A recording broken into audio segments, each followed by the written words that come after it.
जी, इस वक्त आपको बताते चलें कि न्यू तोशाखाना केस में बुशरा बीबी और इमरान खान के लिए अदालत से बड़ा रिलीफ आ चुका है। क्या पेशरफ्त हुई है? सलमान सफदर बाहर आ रहे हैं। सलमान सफदर साहब, बताइएगा कि न्यू तोशाखाना में क्या पेशरफ्त हुई है? देखिए, इमरान खान साहब और उनकी मिसेज़ बुशरा इमरान को नैब ने एक दफ़ा फिर तोशाखाना केस के एक नए गिफ्ट के ऊपर उनको अरेस्ट कर रखा है और उसका रिमांड भी इस वक्त लिया जा रहा है। इस सारी कार्रवाई को हमने इस्लामाबाद हाई कोर्ट में चैलेंज कर रखा है। इधर जो सबसे इम्पॉर्टेंट बात है वो ये है कि आप एक ही केस को, एक ही इल्ज़ाम को कितनी दफ़ा प्रोसिक्यूट करेंगे। क्रिमिनल लॉ में इसकी मुमानियत है। 403 CRPC का और आर्टिकल 13 कॉन्स्टिट्यूशन का वो कहता है कि तमाम जुर्म जो आपके नॉलेज नोटिस में आए वो एक ही ट्रांजैक्शन में, एक ही केस में प्रोसिक्यूट होंगे। कोई केस बच्चे नहीं देता कि पहले कि step by step in bits and pieces, in piecemeal approach, fragmented approach, Aahista Aahista कभी हार का केस होगा, कभी अंगूठी का होगा, कभी घड़ी का होगा। जबकि सारी बातें अगर आपके इल्म में हैं, जो कि जब 14 साल वाला सज़ा का केस तोशाखाना का हुआ तो उनके नोटिस में था। पहला केस बना दिया नैब ने ग्राफ के सेट का, और अब जो केस बना दिया वो बना दिया बुल्गेरी के सेट का। तो ग्राफ और बुल्गेरी की आपस में कोई लड़ाई नहीं है कि उनके केसेस इकट्ठे जॉइंडर नहीं हो सकते या ये मिस जॉइंडर होगा। तो सबसे बड़ी जो नैब की मैला फीडे थी वो ये थी कि जब इद्दत और निकाह केस में 13 जुलाई को जैसे ही इनकी एक्विटल हुआ और ये अडयाला जेल से बाहर निकलने ही लगे थे, तो बुशरा इमरान को उन्होंने मेन गेट से पकड़ लिया कि अब आपको हम नैब की कस्टडी में हम ले रहे हैं एक नए रेफरेंस में। इस तमाम प्रोसेस को, इस तमाम नैब की कार्रवाई को हमने हाई कोर्ट में चैलेंज कर रखा है। एक मामला जो है वो मिस्टर जस्टिस आमिर फ़ारूक साहब, चीफ़ जस्टिस साहब के पास मई के महीने से पेंडिंग है, जिसमें आज हमने बहुत पुरज़ोर इस्तदा की है कि आज दिन तक हमारी सुनवाई उस केस में नहीं हुई, और हम अदालत के आगे अपना ये ग्रीवेंस रखते हैं कि ये तमाम मामलात इलीगल अरेस्ट के, इलीगल रिमांड के और मल्टीपल प्रोसिक्यूशंस के, ये तमाम इंटरलिंक्ड हैं, ये इंटरट्वाइंड हैं। इनको इकट्ठा सुने और इनका इकट्ठा फ़ैसला करें। आज डिविज़नल बेंच, जिसकी सरबराही मिस्टर जस्टिस मियां गुल हसन औरंगज़ेब साहब कर रहे थे, उन्होंने हमारे इस इस्तदा को और हमारी इस एंजाइटी को कि इस केस में सुनवाई होनी चाहिए और जल्द अज जल्द होनी चाहिए, और तमाम मामलात इकट्ठे ब्रैकेट और क्लब करके चीफ़ जस्टिस साहब को उन्होंने भिजवाए हैं, ये बताते हुए कि इसमें पार्टी की जो एंजाइटी है वो बहुत बड़ी हुई है, उसमें वो कोई मुनासिब फ़ैसला करें, या वो ख़ुद सुने, या वो मामला जो दूसरे 2 मामलात कनेक्टेड हैं वो रिट पिटिशंस भी इधर ट्रांसफ़र कर दें। तो अब इनका फ़ैसला इकट्ठे मुतवक्के है, यही हम चाहते हैं। और मेन बात इसमें यह है जो आपकी शायद इल्म में नहीं है कि इमरान खान साहब और बुशरा इमरान दोनों ने अपनी ज़मानत क़बल गिरफ़्तारी इस नए रेफरेंस में जज साहब अकाउंटेबिलिटी कोर्ट के आगे रखी, और जज साहब ने वो किसी वजह से वो ज़मानत उनको नहीं दी और 2 दिन की तारीख डाल दी, एड इंटरम बेल दिए बगैर, जो वो नहीं ऐसा कर सकते थे।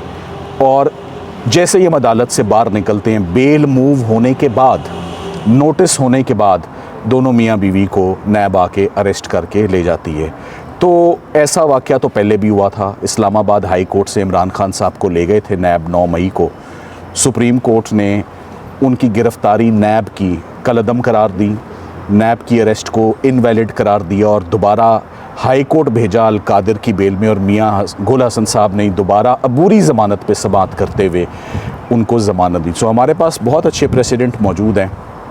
All we need now is a hearing, जो कि आज हमने अपना पुरज़ोर इस्तदा आमिर फ़ारूक साहब, चीफ़ जस्टिस साहब के आगे रखी है, इनडायरेक्टली थ्रू मिस्टर जस्टिस मियां गुल हसन औरंगज़ेब साहब कि या वो सारे मामला इकट्ठे सुन लें या आप सुन लें, वो भेज दें, कोई एक सुने तो तभी बात है। फ़िलहाल अडयाला में इसी केस का रिमांड जारी है।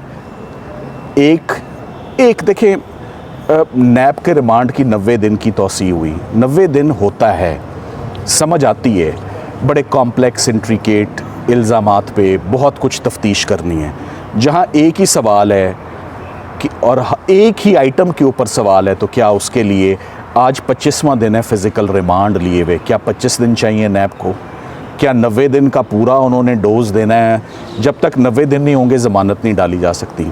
तो हम फ़िलहाल, मैं अगर आपको अपनी हिकमत अमली बताऊँ, एक शॉर्ट टर्म रिलीफ़ है कि रिमांड सेट असाइड हो जाए और ज़मानत डाल दें, और एक लंबी रिलीफ़ है और बेहतर रिलीफ़ है कि ये केस शुरू ही नहीं होना चाहिए।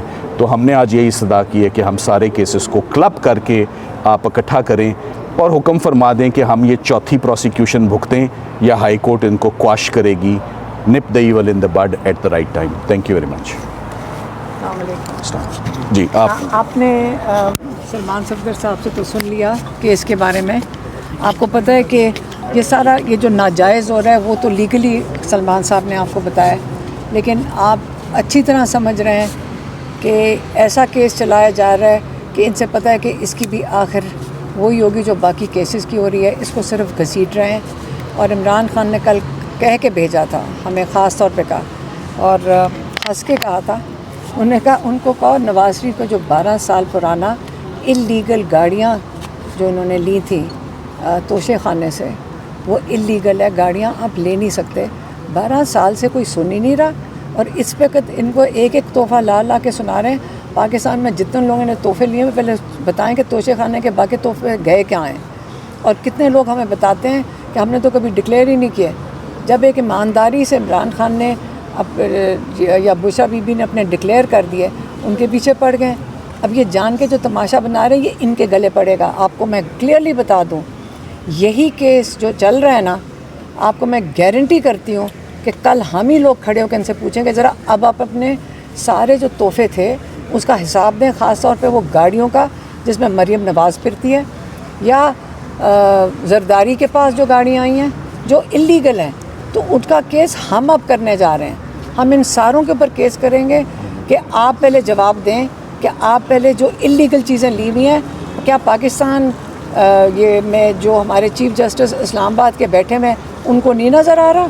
चीफ़ जस्टिस ने 2 महीने से जो ये कह रहे हैं कि इल्लीगल केस है और वो अनकॉन्स्टिट्यूशनल है, उस पर चीफ़ जस्टिस हियरिंग कैंसिल कर देते हैं।